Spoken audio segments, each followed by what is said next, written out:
Hi there. Today we're going to be having a look at the 2018 September Prelim paper from the Free State. We'll be looking at question 4, that's the database question. And this is what we have in front of us. We're going to have this database, Game Fans, and in it you have two tables, Table Players and Table Games. Table Players has a player ID, a name, email, and date of birth, as shown on the screen. And Table Games gives you a game index, game date, player ID, duration, and score, as shown on the screen. All right. If we open the data file, you'll find here we have our database, LAN fans and LAN fans backup. You'll use those if for some reason you need to restore the original data. And then our project file, question 4b. On the right hand side, question 4u is the unit that will contain our code. We're given this form to start with, and we'll be beginning with question 4.1.1, show all players. For question 1, show all the fields for all the players in Table Players. This means we're going to use a select statement with an asterisk to represent all the columns. And then finally, the records must be displayed in ascending order according to the name field. Remember, ascending order is the default for order by. So let's look at our SQL. You'll notice something slightly different in the way this particular one is arranged. We've given a variable in which to type our SQL, which will be then used with add to add these lines into the ADO query. The SQL is cleared before adding, so it shouldn't be an issue. There's no active is false in this particular item. It's relying on Delphi's automatically deactivating a control as soon as extra SQL is typed. I prefer to do that explicitly, but we'll work with what's provided for this exercise. All right, select everything from Table Players, and then we need to order them. Order by name. Remember, ascending is the default. Descending, I'd have had to specify DESC, but we're not doing that now. And there we go.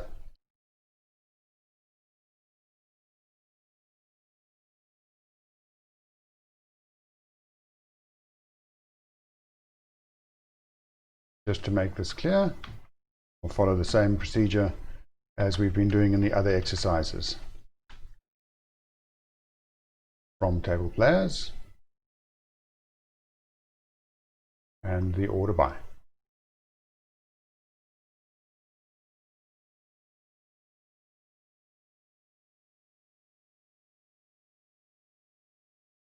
And there's question 1. For question 2, display the name and date of birth for all players born in September. Name and date of birth are both in Table Players again. You'll see we've got name, date of birth. So our SQL is going to look something along these lines. Select name, date of birth from Table Players.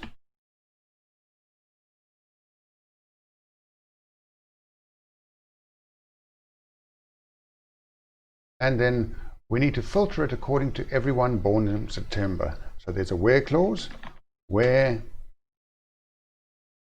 we need to find out the month. SQL provides a month routine, month, date of birth, and month returns a number representing the number of the month. September would be 9. That's our SQL. Let's put it into place.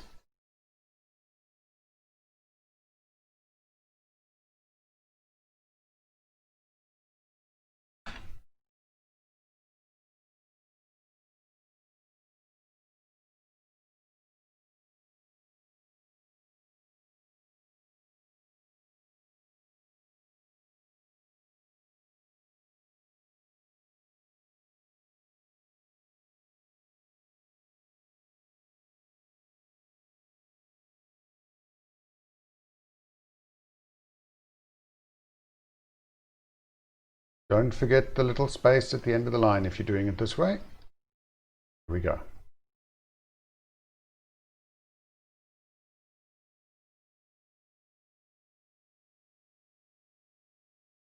End of question 2.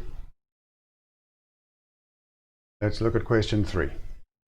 Display the average duration of the games played each day in a new field called average duration. As soon as we ask to calculate an average, this is an aggregate function. And when we're using aggregate functions, remember that any fields have to either be part of the aggregate function, calculating the average in this case, or part of a group by. We're asked to show game date and average duration, which means game date will be part of the group by and average duration part of the aggregate function, average.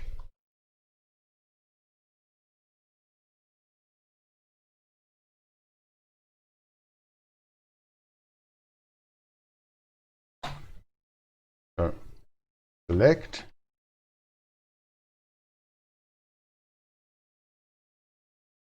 game date. The other field we'll need to refer to, we're looking at table games in this index. You'll see we have duration.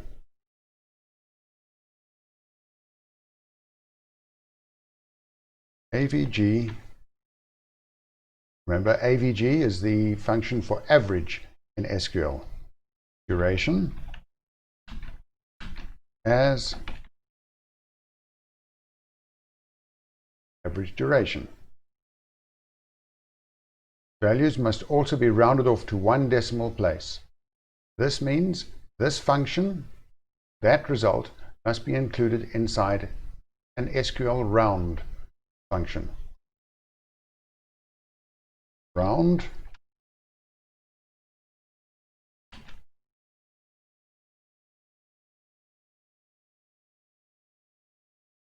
from, this is table games.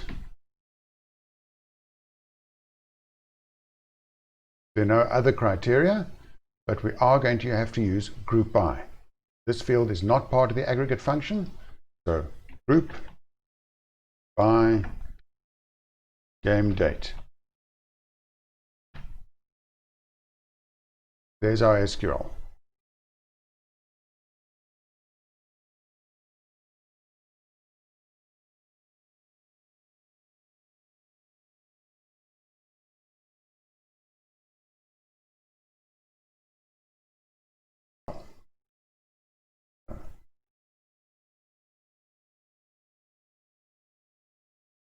Don't forget the space.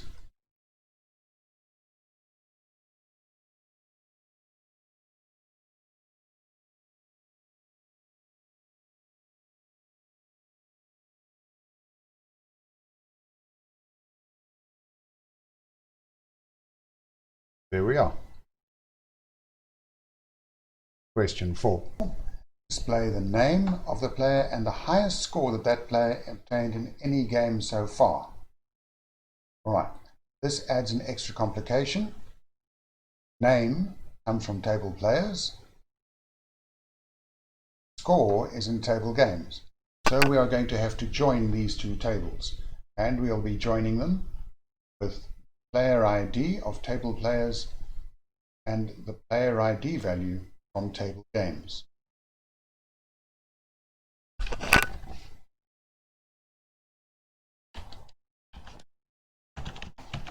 Select name, and then we want the highest score. This will also be an aggregate function. We're going to use max to determine the largest value. Score from table players in a join table games. And we need to do this where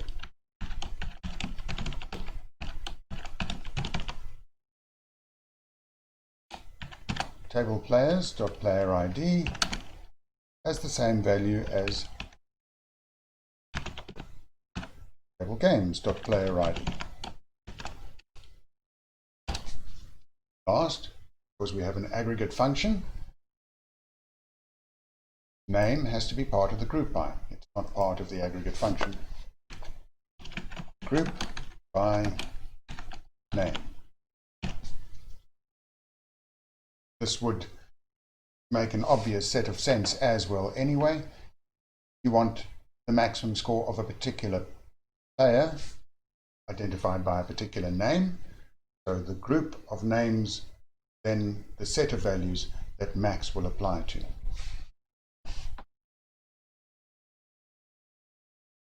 So now I add the SQL to my little SQL variable.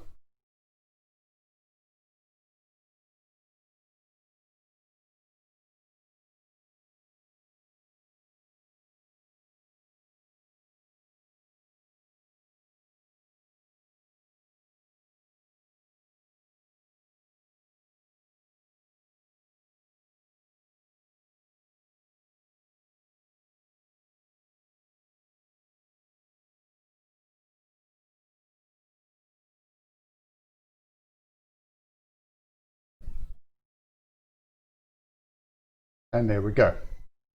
All right, on to question 5.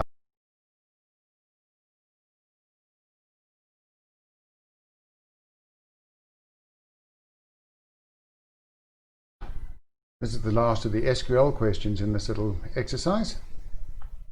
Add a new game with the number 76 as game index to the table games table.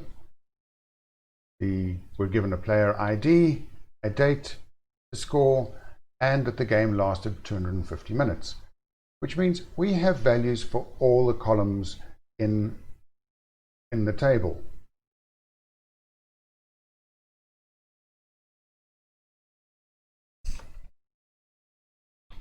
To insert a value, insert into, this will be table games.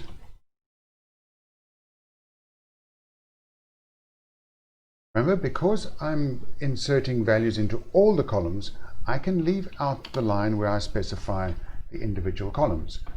If I had to put it in, I'd be typing something along these lines. In table games, we have game index, game date, player ID, duration, and score. I would say game index,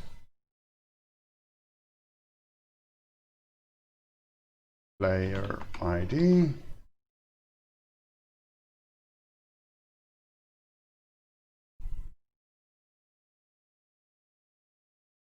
game date, duration, and score, and then follow with the values in the next line. I can leave that line out and just include the values. You can only leave it out when all fields have values.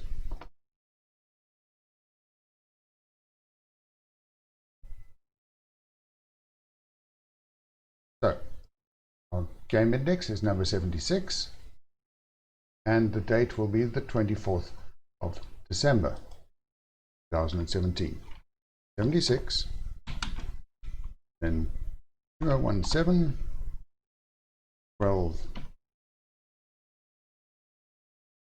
24, Christmas Eve. At this point, I have to signal to Microsoft Access that this is a date. If I don't do that in some way, what Microsoft Access will see is 2017 divided by 12 divided by 24. So to signal that this is a date, we use the hash key before and after the value. Now Access will know that this is a date. We're going to follow that with player ID, and the player ID is HM008, which will be a string. Again, we have to signal to Microsoft Access that this is a string, so we have to include that in inverted commas. Access allows double inverted commas. If I was going to use single inverted commas, I would have to do something like this. Delphi will then interpret as a single inverted comma as part of the string, and then that will then be sent through to Microsoft Access. For most SQL, single inverted commas are specified in the standard. Follow this with the duration, which was 250 minutes, and the points, 6,655. 50. Because these are numbers, the 250, 6,655, and the 76, we don't include any inverted commas or any other indication. And Access will then interpret those as numbers.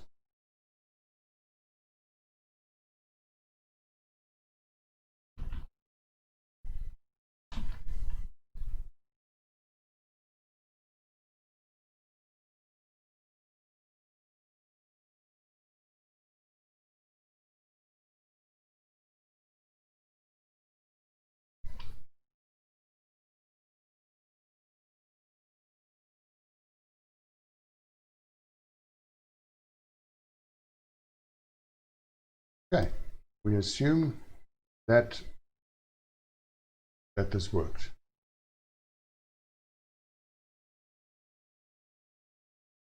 This particular database doesn't allow you to check whether the value was added by looking at the database. Just as an aside, you'll notice that this particular database has been password protected.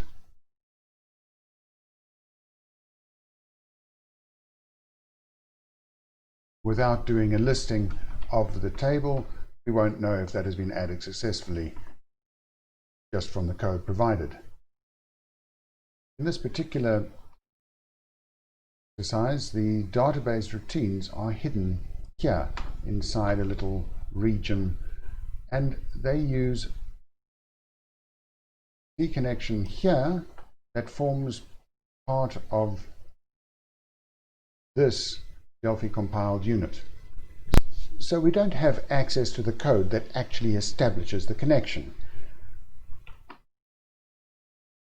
There are many nice features in this particular question to make it easy to use, not least to the ability to restore the table to its original state using the reset button here on the right. But it does make it hard in this particular instance to check and make sure whether your SQL succeeded correctly.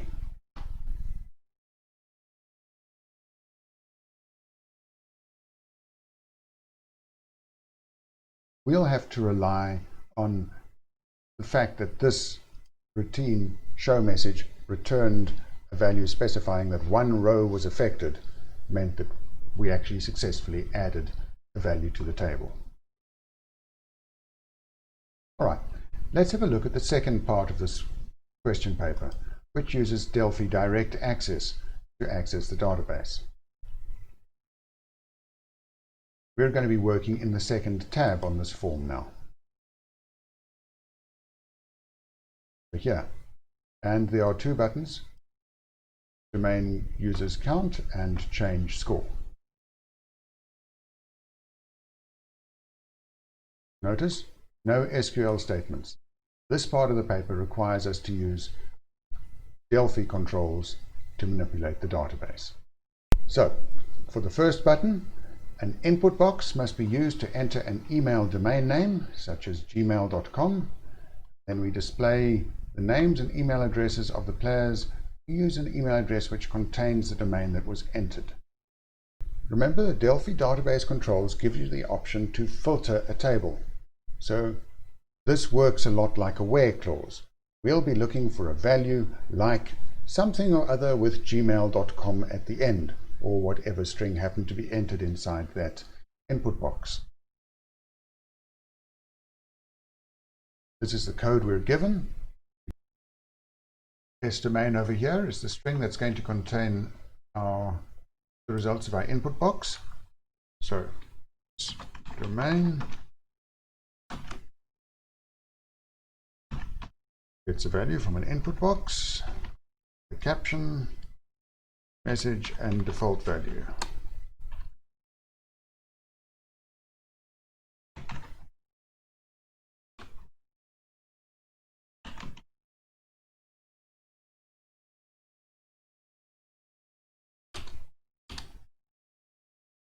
We're provided with two ADO tables in this particular exercise. Look up at the top of the exercise, you'll see gates, table players, table games. Also find them here, left-hand side, under variables and constants.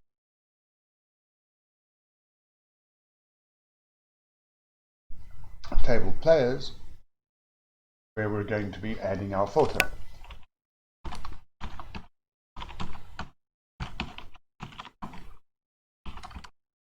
And we're going to be filtering on email. We're using a wildcard in this filter. That means we're going to have to use the operator like.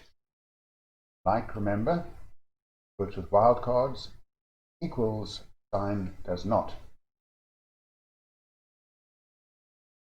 Plus domain. And here's the next thing we have to be careful of. We need signal to Microsoft Access that what we're working with here is a string value. So I'm going to have to include inverted comma at the start. Remember, two single inverted commas next to each other. Our Delphi signals, comma, and one extra fiddle. When working with wildcards, Delphi has certain requirements inside a filter. Wildcard can be at the end of the filter or both the beginning and the end. Explicitly does not allow you to have the wildcard just at the beginning.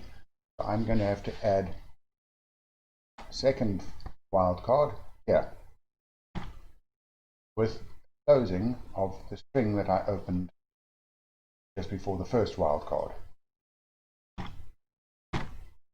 and a closing of the Delphi string. That's a lot of inverted commas that you're going to need.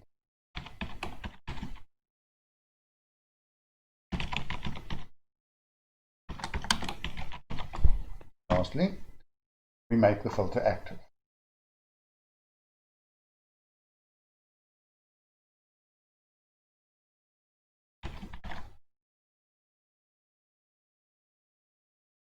There we are, just the Gmail addresses. For the last question, change score. We're going to have to modify a value. An additional 250 points can be added to a player's score in some cases. After a dispute has been resolved in favor of a player, write code to increase the score of the player in the current active record table games. Remember, when you're working with a DB grid, as you click on a record, that moves the row pointer table to that particular record. Any processing you now do on the fields of the table, accessing a field value, changing a field value, will all apply to that particular record that you have selected at that point. So there's no extra find or search that you have to do now to find those records.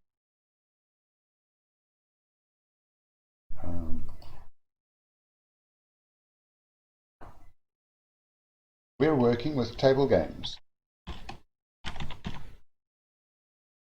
And the first thing I'm going to have to do is put this in edit mode. Once in edit mode, we can adjust the field value. Have to increase the score. So I'm going to have to reference the score as well.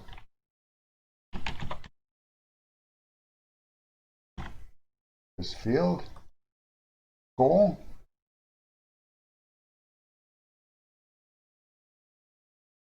Yeah.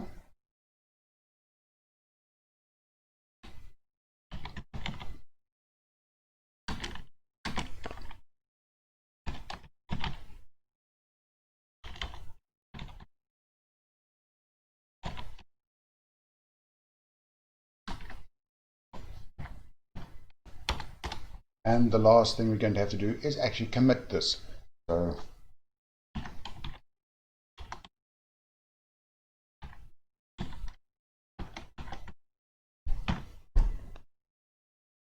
we go.